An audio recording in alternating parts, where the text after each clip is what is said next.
Merci. Erika Barrette, pour savoir si tous les territoires sont concernés par l'ADEME. Merci, Monsieur le Président. Une question pour Monsieur le Président de l'ADEME. Sur le crédit d'impôt développement durable, sur ce sujet, vous l'avez dit, bientôt, il faudra passer obligatoirement par la certification RGE, donc l'éco-conditionnalité. À l'île de la Réunion, nous avons fait un travail avec l'ADEME, la Chambre des métiers, la Fédération du BTP et également des artisans. Et il y a une dizaine d'entreprises aujourd'hui qui ont entrepris cette démarche pour obtenir cette RGE.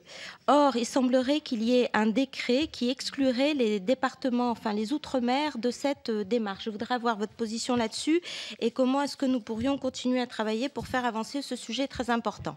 La deuxième question très rapide qui a un lien avec le traitement, la gestion des déchets dangereux et donc avec l'amélioration énergétique des logements.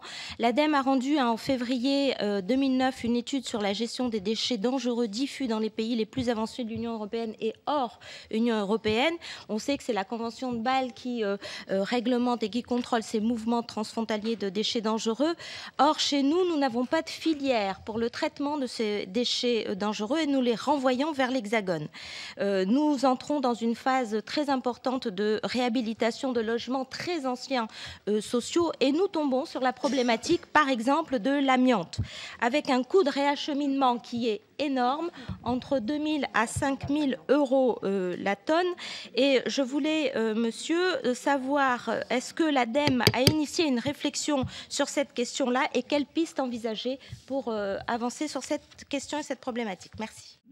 J'en profite pour répondre à la question que je découvre de Madame la députée concernant La Réunion. J'étais à La Réunion il y a quelques semaines. J'ai fait beaucoup de terrain, j'ai visité l'ensemble des territoires et je n'ai pas encore fait toutes les DOM, mais je suis allé à La Réunion et à Mayotte et j'ai vu tout le travail qui était fait et je suis étonné que les DOM seraient exclus du décret ou de l'arrêté sur les conditionnalités.